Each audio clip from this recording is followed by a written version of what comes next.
안녕하세요. 인생에서 지옥과 천국을 오가며 죽음의 문턱까지 갔다가 겨우 살아 돌아온 40대 여성입니다. 저는 몸도 마음도 전부 다 불행의 정점을 찍고 나서야 현재까지 오게 되었어요. 정말 힘든 시간이었죠. 사람이 죽을 지경에 이르니까 정말 모든 것이 다 무섭고 두렵더라고요. 저는 몸이 아픈 시절, 마음까지 같이 힘든 시기를 보내야만 했습니다.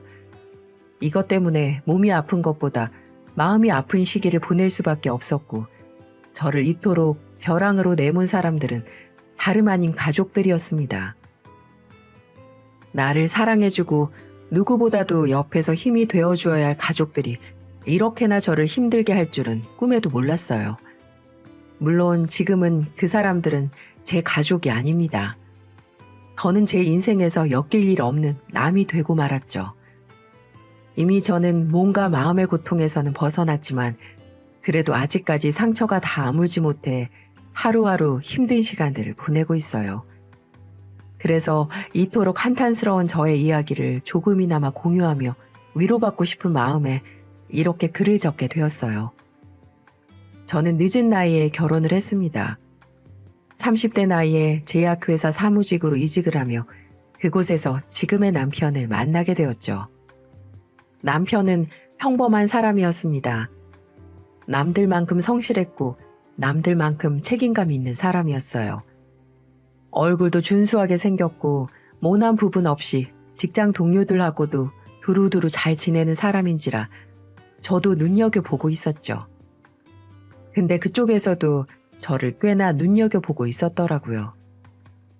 남편은 저보다 2살이 많은 사람이었는데 저희 회사에서도 결혼 안 한 사람이 얼마 없었기 때문에 늘 주변에서 저희들을 잘 엮어냈었죠. 저는 그때마다 속으로는 좀 좋으면서도 그 당시 남편의 마음을 알 수가 없어 그런 장난치지 말라며 넘어가곤 했는데 나중에 가서 남편이 저한테 그러더군요. 수혜 씨, 내가 정말 싫어? 다른 사람들이 뭐라고 하든 나는 수혜 씨만 좋다고 하면 만나보고 싶은데 나는 수혜 씨라면 결혼까지도 할 수 있을 것 같아.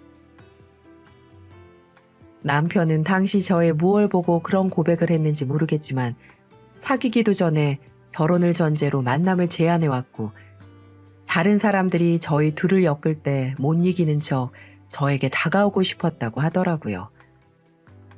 하지만 그러지 못했던 건 제가 불편할까봐 더 다가오지 못했던 거였고 어느 날 자신의 마음을 꼭 털어놔야 할 것 같아 용기를 내서 고백을 했다고 했죠.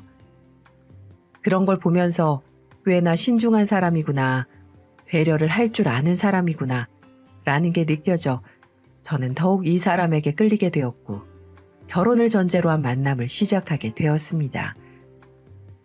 남편과의 연애는 꽤나 재밌었어요. 둘 다 30대 후반의 나이에 만나 설레고 즐거운 연애는 못할 거라고 생각을 했는데 남편은 알면 알수록 재치있고 따뜻하고 배려심이 넘치는 사람이었어요. 왜 그런 사람 있잖아요. 알면 알수록 더 진국인 사람. 그리고 자기 사람한테만 유독 더 끔찍해지는 사람이 있는데 바로 제 남편이 그런 사람이었습니다. 저는 그동안 연애를 안 해본 게 아니기 때문에 더욱 이 사람이 얼마나 괜찮은 사람인가를 느낄 수가 있었어요. 근데 그동안은 결혼까지 하고 싶었던 사람이 없었기 때문에 그냥 넘어가곤 했었는데 이 사람만큼은 놓치면 안 되겠다는 생각이 들었죠. 게다가 30대 후반의 늦은 나이까지 결혼을 안 한 게 정말 잘한 일이었다고 생각을 하게 될 만큼 이 사람은 좋은 남편감이었습니다. 이건 그 남자도 똑같이 느끼는 거였기에 저희 둘은 자연스럽게 결혼까지 하게 되었고요. 연애는 1년 남짓했고 결혼의 과정은 나름 어렵지 않게 순조롭게 한 편이었어요. 남편 쪽은 이미 시아버지는 돌아가신 상황이었고 여동생과 어머니만을 모시고 살고 있었죠. 남편과 아버지를 일찍 여의고 셋이서 똘똘 뭉쳐 같이 산 집안인지라 가족애가 좋아 보였어요. 제가 봤을 때 참 화목한 가족이다라는 생각이 들 정도로 남편의 가족은 문제가 없어 보였습니다. 결혼에 대해 허락을 받는 과정과 결혼을 준비하는 과정 역시 크게 어렵지 않았어요. 둘 다 유별나게 굴지 않고 그냥 적당히 서로의 형편에 맞춰서 집도 하고 혼수도 했기 때문이었는데요. 사실 이 부분은 저희 집에서 양보를 좀 많이 했습니다. 아무래도 남편은 그 집에서 아버지 대신에 본인이 가정의 역할을 해야 했기에 결혼 자금이 여유롭게 있지 않은 상황이었어요. 시어머님이 시아버지가 돌아가시고 받은 보험금으로 작은 식당을 하나 차려서 운영을 하고 있긴 했지만 역시나 두 자식 대학 보내고 결혼까지 시킬 만큼의 여력은 되지 않았죠. 그래서 집은 저와 남편이 같이 대출을 받아서 해결을 했고 혼수는 저희 아빠가 외동인 저를 생각해서 시댁에 섭섭하게 하면 제 결혼 생활이 순탄하지 않을까봐 꽤 좋게 해주셨어요. 그 과정에서 저희 시어머니도 많이 만족을 하셨고 또 되려 저에게 집도 제대로 못 해줘서 미안하다고 말씀까지 하셨습니다. 그래서 저는 이 결혼이 문제없는 깔끔한 결혼이라고 생각을 했었어요. 아니, 특정 사건이 있기 전까지는 그랬습니다. 시어머니는 제가 혼수도 제대로 해가고 집도 아무 말 없이 남편과 같이 대출을 받아 해결한 걸 보면서 많이 예뻐해 주셨어요. 정말 지나칠 정도로 잘해 주셨죠. 늘 시댁에 제가 놀러 가면 저한테 아이고 예쁜 우리 며느리 왔네. 자고로 집에 여자가 잘 들어와야 그 집안이 산대는데 우리 집은 복덩이 며느리 덕분에 매일이 꽃길이다. 매일이 꽃길이야. 라며 말씀하시곤 했었습니다. 또 말로만 그렇게 잘하시는 건 아니었습니다. 집이 시댁과도 가까운 곳에 있었기 때문에 늘 맞벌이하는 저희 부부를 위해서 밑반찬도 많이 해서 가져다 주곤 하셨어요. 어머님의 정성이 늘 감사했고 어떻게든 보답하면서 살고 싶었습니다. 하지만 이런 어머님의 정성이 감사하면서도 점점 부담스러워지기 시작한 시점이 생겨나게 되었어요. 그때는 시누이까지 합세해 부담스러운 행실들을 마구 하기 시작했고 전 처음에는 감사했던 마음이 점점 부담과 짐이 되어버리고 말았죠. 처음에는 시어머니는 밑반찬을 만들어다 가져다 주는 정도였습니다. 근데 몇 번 이걸 하시던 시어머님이 어느 날은 저희가 집에 없는데도 와서는 집안 청소를 해놓고 가시더라고요. 물론 이것도 처음에는 감사했죠. 식당 장사하시느라 바쁘고 힘든 어머님이 집 청소까지 해주시는데 저희까지 신경 써주시는 그 마음이 얼마나 감사하겠어요. 그래서 전화해서는 어머니께 이렇게 말씀을 드렸습니다. 어머니, 저희 집에 오셔서 청소까지 해놓고 가셨어요? 왜 그러셨어요? 식당 일 보셔야 하시는 분이 반찬 만들어주시는 것도 감사한데 웬 청소까지 하시고 그러세요. 안 그러셔도 돼요. 어머니 반찬도 그만해주셔도 되고요. 저 어머님 이렇게 며느리 뒷바라지 하라고 여기 시집 온 거 아니에요. 그러니까 그만하세요. 내가 하고 싶어서 한 거야. 너네 집이 식당 가는 길이잖니. 그래서 문 열기 전에 얼른 가서 한번 싹 치우고만 왔다. 너네도 맞벌이 하면서 돈 버는데 얼마나 힘들겠니? 내가 이거라도 하게 해줘. 아이 참 그래도요. 저희야 같이 퇴근해서 둘이 하면 되는데요 뭐. 그러니까 이제는 신경 안 쓰셔도 돼요. 그래? 알았어 그럼. 시어머니는 흔쾌히 알겠다고 말씀하시며 그만해도 된다는 저의 말에 바로 수긍을 하셨어요. 저도 그게 더 마음이 편해서 잘 됐다 싶었죠. 하지만 어머니는 말로만 그렇게 하시고 계속해서 저희 집 청소와 식사를 꾸준히 챙겨주셨습니다. 남편에게도 이야기를 해서 그만하시라고 전하라고 했지만 말로만 그렇게 하겠다고 하고는 전혀 달라지는 게 없었어요. 저희 엄마한테도 이게 고민이라고 얘기를 하니 그게 시어머니 낙인 것 같으니 그냥 두라고 하시기에 저도 그냥 하시도록 해야겠다 생각하고는 대신에 용돈을 조금씩 드렸어요. 처음에는 어머니도 안 받으려고 하시다가 이것까지 안 받으면 정말 저희 집에 못 오시게 할 거라고 하니까 못 이기는 척 받으시더라고요. 근데 그때부터가 진짜 시작이었는지 이제는 가만히 있던 시누이까지 합세해 저희 집에 와서 온갖 일들을 하기 시작했습니다. 한 번은 제가 그날따라 일이 많아 지친 상태로 집에 갔는데 아무도 없을 거라 생각했던 집에 들어가자마자 까무라칠 뻔했습니다. 그날은 남편은 야근이 있다고 했었기 때문에 집에 아무도 없는 날이었는데 집에 불이 켜져 있는 거예요. 남편이 들어왔을 리도 없고 어머님도 식당에서 한참 일을 하실 시간이기에 정말 깜짝 놀라고 말았습니다. 누가 들어온 건가 싶었지만 요즘 집에 도둑 든다는 것도 쉽지 않은 일이라 출근할 때 깜빡하고 불을 안 끄고 간 건가 싶었죠. 그렇게 생각하니 안심이 되어서 안방으로 바로 들어갔는데 여기에서 저는 완전히 깜짝 놀라 뒤집어질 뻔했어요.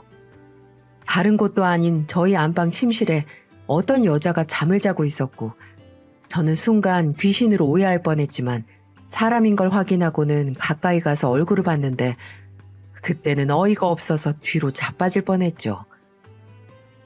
저희 집 침실에 누워있는 사람은 다름 아닌 시누이였고 코까지 골면서 자고 있는 모습을 보면서 기가 차서 말도 안 나오더라고요.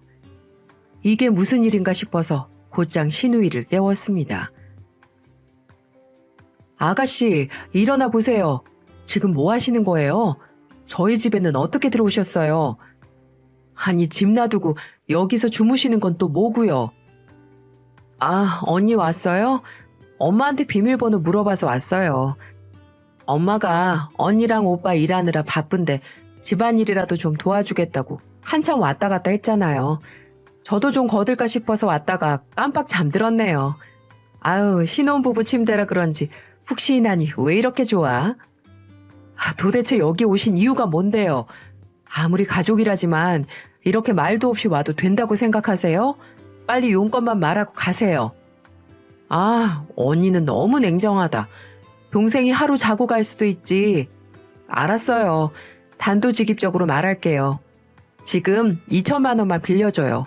올해 갚을게요. 들어보니 요즘 엄마한테 용돈도 주고 여유가 좀 있어 보이는데 내가 요즘 영업하는 화장품 판매가 썩 시원치가 않아서 말이죠. 그렇다고 비싼 이자를 주고 쓸 수도 없고 가족 좋다는 게 뭐예요. 좀 빌려줘요, 언니. 뭐요? 2천만 원이요? 제가 그런 큰 돈이 어디 있다고 그러세요? 진짜 치사하게 이러실 거예요? 이러면 앞으로 나 가만히 안 있을 거예요? 그러던지 말던지 하시고 지금 누워서 건방지게 2천만 원이라는 큰 돈을 내놔라 말을 하는데 누가 빌려주겠어요?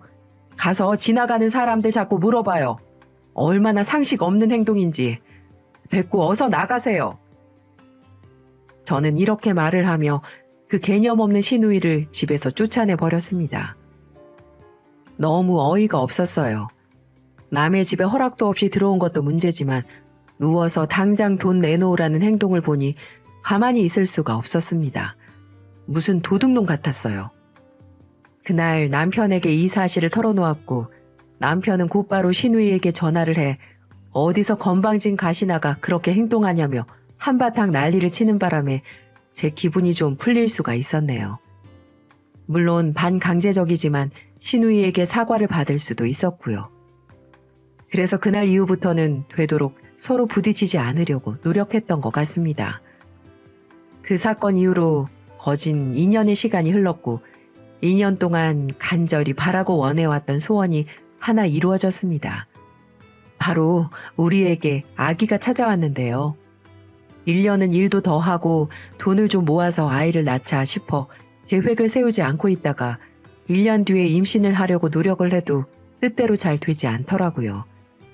결국에는 1년을 꽉 채워서 아기가 찾아오게 되었고 남편과 저는 임신 사실을 알자마자 서로 부둥켜 안고 울 만큼 기뻐했습니다. 그때 친정과 시댁에도 이야기를 하니까 그렇게 좋아해 주시더라고요. 양가 가족에게 생긴 첫 아기였기 때문에 저희는 누구보다도 더 큰 축복을 받았어요. 하지만 그 축복은 오래가지 못했습니다. 그 기쁨과 동시에 저의 인생에 거대한 불행이 찾아왔거든요. 아기를 임신하고 저는 주변에서 다들 조심하라고 하기에 바로 육아휴직을 신청했습니다. 원래는 만사까지 거의 가서 육아휴직을 신청하는데 저는 어렵게 된 임신이라 좀 조심하고 싶다고 회사에 이야기를 한 후 바로 휴직 신청을 냈습니다. 다행히도 회사에서도 수용을 해주셔서 저는 집에서 몸조리만 편하게 하면 되었습니다. 하지만 저는 완전한 나락으로 떨어져야 하는 사건을 경험해야만 했어요. 바로 시누이와 시모 때문인데요. 제가 육아휴직을 한 지 거의 2달이 채 되지 않았을 때 시누이와 시모가 찾아왔어요. 그전에도 제가 휴직계를 내자마자 저희 집에 수시로 놀러왔기 때문에 그날도 그냥 온 줄만 알았죠. 근데 갑자기 저에게 진지하게 할 말이 있다면서 거실에 눌러 앉히더라고요. 무슨 이야기일까 궁금한 마음에 들어봤다가 저는 또 이 둘의 어이없는 반응이 시작되었구나 싶어 정말 하늘이 울릴 정도로 머리가 띵해지는 듯 했습니다. 이번에도 이들은 저에게 다른 것도 아닌 돈 얘기를 꺼내들었어요. 시누이가 먼저 말을 했습니다. 언니, 저 결혼하려고요. 어머, 정말요? 그동안 연애한단 말 없었잖아요. 어떤 사람인데요? 어디서 만났어요? 얼마나 만난 거예요? 아이 참 언니, 하나씩 물어보세요. 부끄럽게. 일단 내 화장품 단골 사모님이 소개시켜 주셨는데 사업하는 사람이라면서 결혼하면 저 사모님 소리 들을 수 있다고 막 어필을 하길래 못 이기는 척 만나봤는데 진짜 잘 나가는 사업가인 거 있죠? 얼굴도 그만하면 반반하고 저를 또 끔찍하게 좋아해서 결혼하려고요. 한 3개월 정도 만났는데 뭐 더 오래 만난다고 사람 더 아는 것도 아니고 같이 살면서 알아가려고 해요. 3개월이요? 3개월은 너무 적은 거 아니에요? 아무리 요즘 뭐 한 달 만에도 결혼한다고 하지만 그건 진짜 모험이잖아요. 언니, 이제 보니까 진짜 고지식한 사람이다. 나는 그동안에 연애 많이 해봐서 알잖아요. 이 사람만큼 나를 사랑해주는 사람 또 만나기 힘들어요. 게다가 재력 있지, 잘생겼지, 뭐 하나 빠지지 않는 사람인데 얼른 잡아야죠. 근데 언니, 사실 결혼 준비하면서 결혼 자금이 좀 부족해요. 이것 때문에 오늘 언니한테 온 건데 혹시 저 결혼 자금 좀 해줄 수 있어요? 얼마 안 돼요. 결혼 자금이요? 얼마나요? 얼마 안 돼요. 그 집안 수준 생각하면 진짜 쥐꼬리만한 돈인데 그쪽에서 집이고 뭐고 다 해올 테니까 저한테 혼수로 딱 9천만 원만 해오라고 하더라고요. 근데 제가 돈이 어딨어요. 언니도 알다시피 저 돈 벌어서 하루살이처럼 사는 사람인데 엄마도 오빠가 전세 얻어준 집에서 저랑 같이 살고 있고 가게도 월세 나가는 데서 대출이 얼마나 나오겠어요. 그러니까 언니가 좀 도와줘요.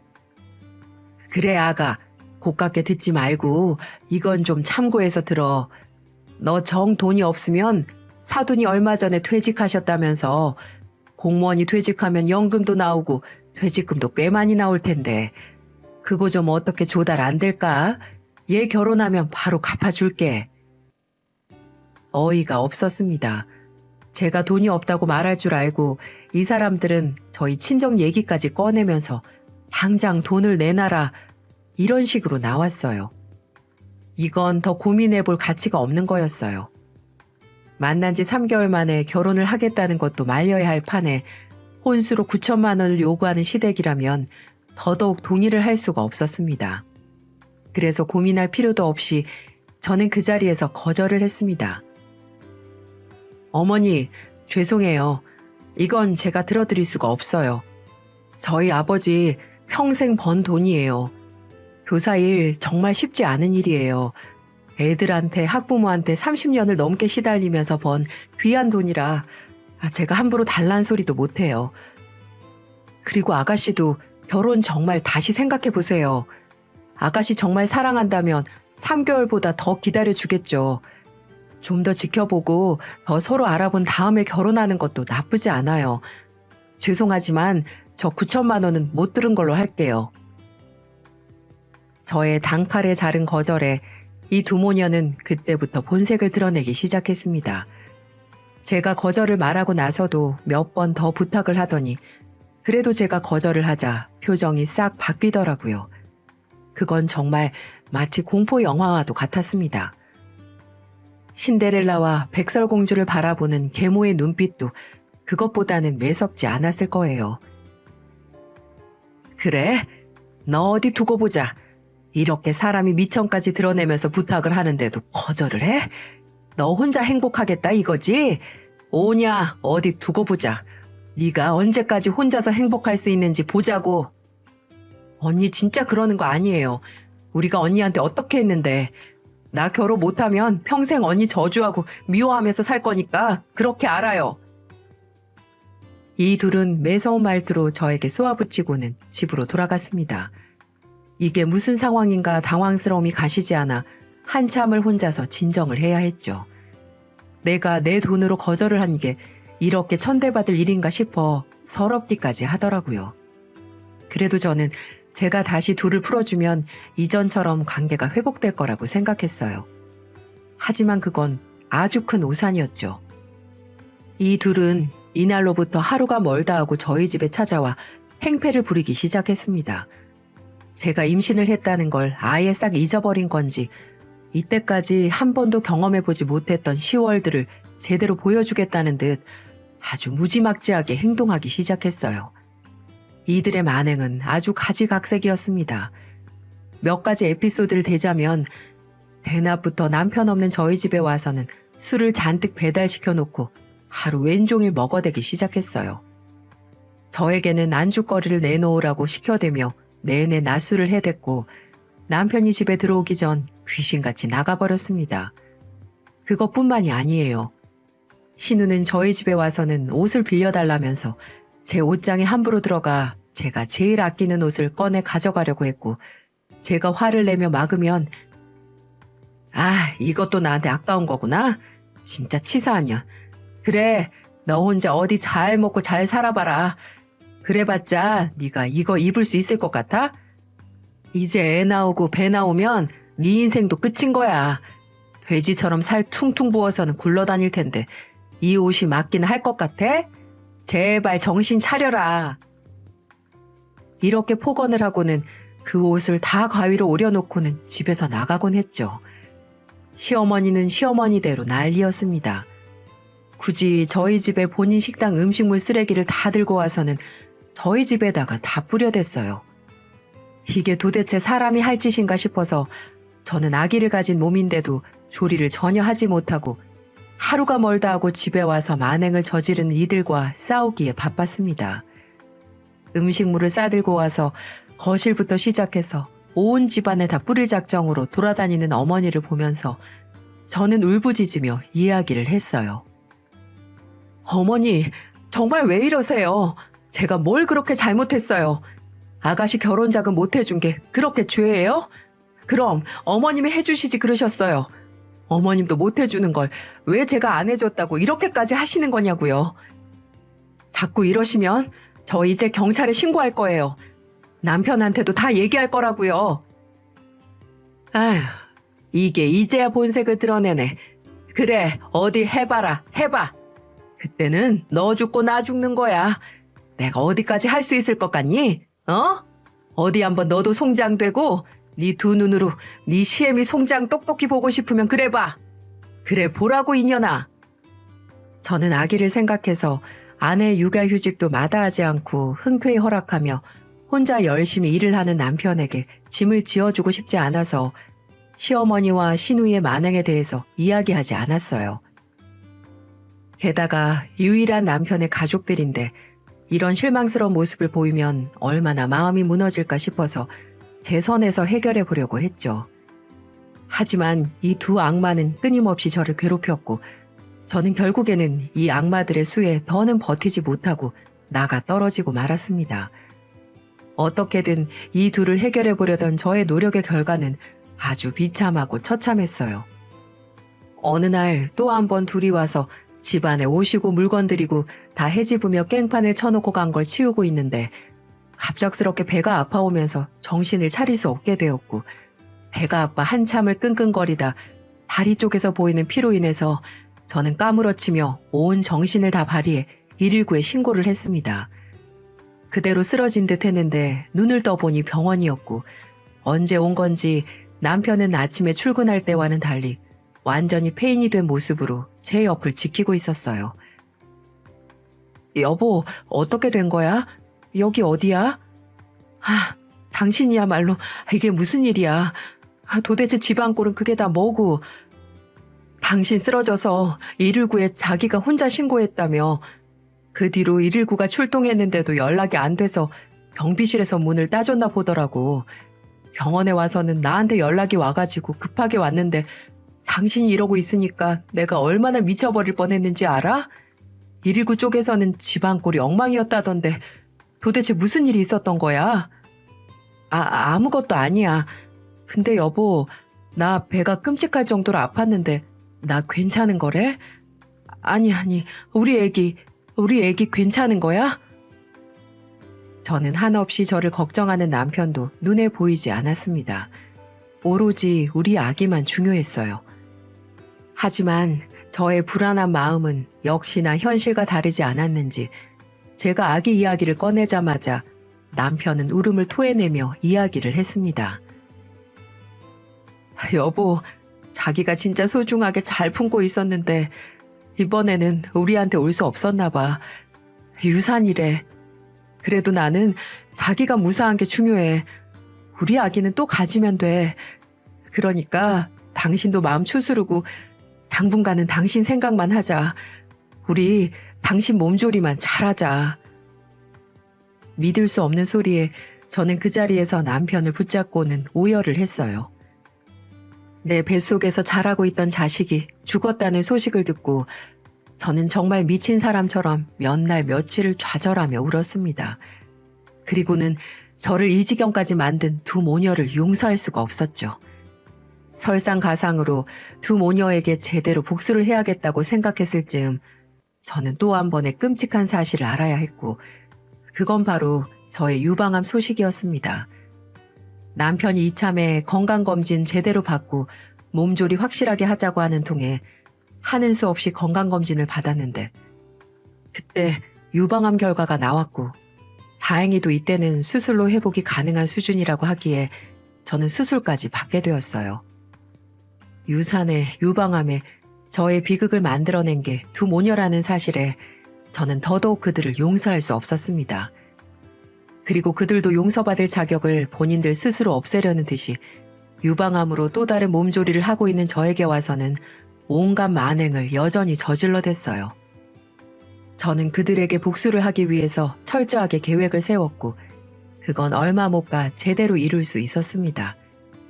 유방암 수술까지 하고 나서 저는 오랜 시간 병원에서 몸조리를 하다가 겨우 퇴원을 해서는 좀 더 추스르고 있었어요. 꽤나 건강을 많이 되찾고 있었기 때문에 저도 나름 건강한 모습으로 집에 올 수 있었고 시모와 신우는 제가 집에 오길 기다렸다는 듯이 퇴원을 하고 얼마 안 되어 저희 집에 찾아왔습니다. 그날도 온갖 행패를 부려대고 간 통에 저는 정신을 차릴 수가 없었죠. 게다가 이들이 더욱 끔찍했던 이유는 남편이 보는 앞에서는 저한테 가식을 떨어대며 잘하는 척했기 때문이었죠. 제가 복수를 계획하고 나서 이걸 어떻게 터뜨려야 할까 고민을 하고 있던 찰나에 쥐가 지덫에 알아서 굴러들어오듯 두 악마 모녀가 알아서 덫에 걸려주더군요. 퇴원 이후 두 모녀가 저희 집에 찾아왔을 때 제가 비밀번호를 바꿔버리고는 남편에게도 혼자서 쉬고 싶으니 두 사람에게 비번을 알려주지 말라고 했었는데 이번에 남편이 집에 있을 때 찾아왔길래 저는 남편부터 쳐다봤어요. 내가 불렀어. 당신 몸조리 해야 하는데 내가 보양식을 끓여봤어야 알지. 엄마한테 좀 부탁했으니까 얼른 와서 좀 먹어. 알고 보니 남편이 부른 거였고 저는 이 둘을 보자마자 가식적인 행동이 역겨워서 멀미가 날 정도였어요. 보양식에 건강죽까지 끓여온 시모를 보면서 그걸 또 손수 식탁에 차려주는 시누이를 보며 한참을 어이없는 눈으로 쳐다봤습니다. 그리고 식탁에 잘 차려진 죽을 보자마자 저는 식탁 위에 올려진 모든 음식들을 죄다 쓸어서 쓰레기통에 내동댕이 쳐버렸죠. 그리고는 질렀습니다. 꺼져, 이 악마 같은 년들아. 내가 이걸 왜 먹어? 이제는 나까지 죽이려고 이거 만들어 왔니? 정말 나 먹으라고 만들어 온 거면 네가 먼저 저 쓰레기통에 있는 거 다시 꺼내서 먹어봐. 그리고 네 잘난 딸년도 먹여. 니네 둘 먹고 나서 살아있으면 그때 나도 먹을 테니까. 남편이 봤을 때 이해할 수 없는 행동을 하는 저를 보며 남편은 정성스럽게 음식까지 만들어다 바친 시모와 시누이 편을 들었고 아픈 저에게 뺨을 때리는 손찌검까지 했습니다. 저는 남편에게까지 버림을 받은 건가 싶어 서러운 마음에 울부짖으며 남편에게 소리를 쳤어요. 그리고 제가 모아온 복수의 카드를 남편에게 다 쏟아부었죠. 너 지금 나 때렸니? 나 때렸어? 당신 지금 나 때린 거 후회할 거야. 후회할 거라고. 내가 너 하나 믿고 지금까지 이 지옥 같은 결혼을 버텼는데 네가 지금 여기서 전현들 편을 들어? 네가 감히? 너 후회할 거야. 후회할 거라고. 당신 미쳤어? 왜 이래? 유산에 유방암까지 힘든 거 다 아는데 그래도 어떻게 부모한테 이래? 부모? 웃기지도 않는다. 네 엄마가 왜 내 부모야? 나한테는 우리 애기 뺏어간 악마인데. 무슨 소리야 그게? 남편은 이해할 수 없는 말을 쏟아내는 저에게 제대로 말을 해보라며 이야기를 했고 저는 그동안 그녀들이 저에게 한 행동들을 다 말해버렸습니다. 옆에서는 거짓말이라고 난리를 쳤지만 저는 당당히 남편에게 그 증거물을 보여주었죠. 저는 복수를 생각하고 나서 시모와 시누이가 저에게 하는 모든 것들을 다 녹음하기 시작했습니다. 유산으로 인해 병원에 입원했을 때, 건강검진 후 유방암 때문에 병원에 있을 때, 퇴원 후 저희 집에 있을 때 저에게 와서 온갖 막말을 퍼부은 것들을 저는 죄다 녹음을 했고 그걸 남편에게 다 들려주었죠. 녹음기 속의 내용은 이러했습니다. 그깟 유산 한 번 했다고 유나는 네가 성격이 지랄 맞아서 그래. 혼자 잘 살아보겠다고 네 시누이 결혼자금 그깟 9천만 원 못 해주겠다고 난리를 쳐대서 벌 받은 거야. 알겠니? 그럼 당연하지. 이 뻔뻔한 년. 그러고도 우리 오빠 옆에 붙어서 거머리처럼 살고 있다니. 너 내가 사모님 소리 듣는 게 배 아파서 그 돈 안 해준 거지? 지금 생각해보니까 그래. 으유 못된 것 같으니. 내가 니네 집에 가서 음식물 쓰레기 처바를 때 왜 바른 것 같니? 너 같은 쓰레기가 사는 집이 쓰레기통 아니겠니? 그래서 가져다가 버린 거야. 쓰레기는 쓰레기랑 같이 있어야 하니까. 여자는 유방암 걸리면 끝이라던데 여자로서도 인생 다 끝나고 너도 참 내 결혼 망쳐서 그런 거야. 그게 다. 사람이 착하게 살아야 복을 받지. 제대로 벌 받았네. 꽃이다 꽃이여. 이제 우리 오빠 인생 망치지 말고 좋은 여자한테 보내줘. 나가 떨어지라고. 등등 이들은 입에 담기도 힘든 막말을 저에게 했었고 그 전부를 스피커폰으로 두 모녀와 남편에게 들려주었을 때 이들의 표정은 초 단위로 바뀌고 있었습니다. 신우는 제 손에 있는 핸드폰을 뺏으려고 난동을 피워댔지만 남편이 제 폰을 저에게서 뺏어서 하나부터 열까지 빠짐없이 들었기 때문에 그 누구도 막을 수가 없었어요. 결국 모든 사건의 전말을 다 알게 된 남편은 크게 분노를 하며 둘을 내쫓았습니다. 당신들이 인간이야? 어? 진짜 이 악마 같은 것들. 다시는 우리 눈에 띄지 마. 나 이제 당신 아들 아니고 당신도 내 엄마 아니야. 너도 마찬가지야.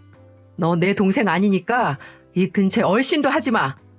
만에 하나 내 눈에 띄었다간 그날로 다 엎어버릴 테니까 다시는 눈에 띄지 마. 아들 미안해. 이 엄마가 미안해. 너 없으면 나랑 연수 누구 믿고 살라고. 내가 잘못했다. 내가 미련했어. 내 딸 생각하느라 그랬어. 한 번만 봐줘라. 한 번만. 오빠, 아니야, 엄마 잘못 아니고 다 내 잘못이야. 내가 잘못한 일이라고. 나 사실 그 남자랑 결혼할 거야. 돈 다 해결했어. 그러니까 이제 언니한테 와서 이럴 일도 없다고. 내가 이제 주면서 살게. 그러니까 제발 우리 내치지만 마. 이 두 모녀는 울부짖으며 남편에게 매달렸고 남편은 큰 충격을 받아 이들의 어떤 소리도 들어주지 않았어요. 저는 이미 그들을 용서할 수 없었기 때문에 그대로 외면한 채로 방으로 들어가 버렸고 남편도 완강하게 거부하며 다시는 찾아오지 말라고 보내버렸습니다. 그 뒤로 남편은 정말로 시댁과 인연을 끊을 생각인 건지 그들에게 내주었던 전세로 마련한 집도 빼버렸어요. 이건 저도 생각지 못한 상황이었습니다. 한순간에 길에 나앉게 생긴 시모는 저희를 찾아와 애타게 용서를 구했습니다. 그 알량한 자존심 따위는 없어 보였어요. 얘야, 갑자기 전세를 빼버리면 우리는 어디서 살라는 거니? 꼭 이렇게까지 해야 되겠어? 그러지 말고 이번 한 번만 용서하거라. 나도 지금 반성하고 있어. 괜히 네 시누이 편 들었다가 나까지 인생 망치게 생겼구나. 내가 이렇게 싹싹 빌 테니 아범한테 얘기 좀 잘해주면 안 되겠니? 제가 왜요? 저는 어머님보다 더한 고통을 당한 사람이에요. 우리 더 이상 어머니랑 그 철없는 시누이 영 끊기로 했으니까 다시는 찾아오지 마세요. 얼굴 보기만 해도 소름 끼치니까. 아시겠어요? 라고 말하고는 쫓아내버렸어요. 그 이후 시모는 시도 때도 없이 찾아와서는 난리를 쳤지만 남편이 확실하게 정리를 하는 바람에 결국 꼬리를 내리고는 찾아오지 않았습니다. 저는 안 무서워도 지 아들은 무서웠나 봅니다. 항상 남편의 말이라면 쥐죽은 듯 있었는데 이번에도 마찬가지였어요. 그리고 또 알게 된 사실은 시누이가 결혼하려고 했던 그 남자가 바로 사기꾼이라는 거였습니다. 그 남자가 하는 사업, 가지고 있는 아파트, 모든 게 가짜였어요. 혼수로 요구한 9천만 원도 꿀꺽할 생각으로 요구했던 걸로 보였습니다. 더 웃긴 건 피해자가 한둘이 아니라는 거였어요. 경찰에 신고를 한 이들은 시누이처럼 피해를 본 사람이 무려 3명이나 더 있다고 했습니다. 한마디로 사기를 당했던 거죠. 처음에 소개를 시켜준 화장품 단골 손님도 다 한통속이라고 했어요. 결국에는 저한테 9천만 원 뺏지 못해서 시모가 모아놓은 돈과 그 식당까지 처분해서는 그쪽에다가 다 가져다 바쳤는데 그 남자는 그 돈을 받자마자 잠적을 탔다고 했어요. 결국 집도 절도 잃고 완전 빈털터리 신세로 전락한 그들 모녀는 잡을 희망이 남편밖에 없었기에 며칠 몇 주를 찾아와서 매달렸는데 남편은 끝끝내 받아주지 않았죠. 그 뒤로는 그들에게 이야기도 하지 않고 이사까지 가버렸습니다. 친척들을 통해서 들어보니 시모는 겨우 얻은 월세방에서 거지처럼 살고 있고 시누이는 어디 고시원 같은 데서 살고 있다고 하더군요. 그 사기꾼은 아직 잡히지 않은 걸로 보였어요. 그렇게 저와 시댁의 인연은 파국을 맞고 말았습니다. 처음에는 제게 그렇게 잘해주었던 시어머니였는데 시누의 입 발린 소리에 조정당한 시모는 결국 모든 걸 잃고 말았습니다. 나중에 서럽게 울면서 하는 말이 다 시누이에 대한 원망뿐이더군요. 하지만 때는 이미 늦은 때였죠. 그들의 만행과 그들로 인한 불행은 막을 내리게 되었고 저는 그때 입은 상처로 아직까지도 힘든 시간을 보내고 있습니다. 중간에 이혼을 할 수도 있었어요. 정말 저를 끔찍하게 힘들게 한 모녀 때문에 저는 분명 이혼을 생각했던 적도 있었죠. 하지만 누구보다도 성실하고 저를 사랑해준 남편이 있었기 때문에 그 시련들을 다 참고 견딜 수 있었어요. 남편도 제가 왜 말하지 않고 남편에게 모르는 척을 했는지 저의 깊은 속뜻을 이해했기 때문에 한없이 저한테 미안하다면서 아직까지도 사과를 하면서 지내고 있죠. 다시는 어머니와 신우와는 연락하지 않을 거라고 맹세를 하면서 저에게 최선을 다해 잘하며 살고 있네요. 저도 시모와 시누이는 더 이상 볼 생각이 없습니다. 그들은 현재 오히려 자신들의 일 때문에 불행한 삶을 살고 있어요. 저는 몸도 완전히 회복이 되어서 일도 다니고 있고요. 아직은 유방암 수술 후 1년이 되지 않았기 때문에 조심하고 있습니다. 남편도 저에게 좀 더 휴직을 할 걸 이야기했지만 저는 하루빨리 일을 하면서 저의 힘든 시간들을 잊고 싶어서 빨리 복직을 하게 되었네요. 이렇게 힘든 시간을 보내면서 저는 그래도 이 힘든 여정 끝에 저의 손을 들어준 남편이 있다는 것에 감사함을 느끼고 있어요. 부모 자식 간의 연은 쉽게 끊어지지 않는 거라는데 그 어려운 걸 끊고 저에게 온 남편이 정말 사랑스럽고 고맙습니다. 저는 다시는 그쪽 집안과는 엮이지 않을 거예요. 만약에 남편이 그들을 받아들이겠다고 하면 이혼까지 각오할 생각으로 그들을 외면하고 있죠. 저는 가끔 먼저 떠나보낸 저의 아기를 생각하면 한참 우울해질 때가 있는데요. 그때 남편이 저에게 해준 말을 생각하면서 힘을 내고 있어요. 행복하게 여행 가려면 가볍게 여행을 해야 한다고 남편이 말해주었는데요. 그이도 어딘가에서 본 글귀라고 하더라고요. 우리 인생이 멀리서 보면 여행이 아니겠냐며 우리 100년도 안 남은 인생 가볍게 생각하고 가볍게 살자고 하던 거 있죠. 그렇게 보니 또 인생이 별것 아닌 것 같아 또 힘을 내서 이렇게 하루를 살아가고 있습니다. 여러분도 지금 혹시 지옥 같은 시간을 보내고 계신가요? 인생을 긴 여행이라고 생각하시면서 다시 힘을 내셔서 주변의 꽃도 보시고 좋은 경치도 구경하시면서 가볍게 즐기실 수 있으면 좋겠습니다. 저도 그래 볼게요. 우리 모두 여행자로서 좀 더 가볍게 이 시간을 살아봤으면 좋겠네요. 모두들 힘내세요. 그리고 저에게도 힘과 위로를 주시기를 여러분에게 부탁드릴게요. 긴 사연 끝까지 들어주셔서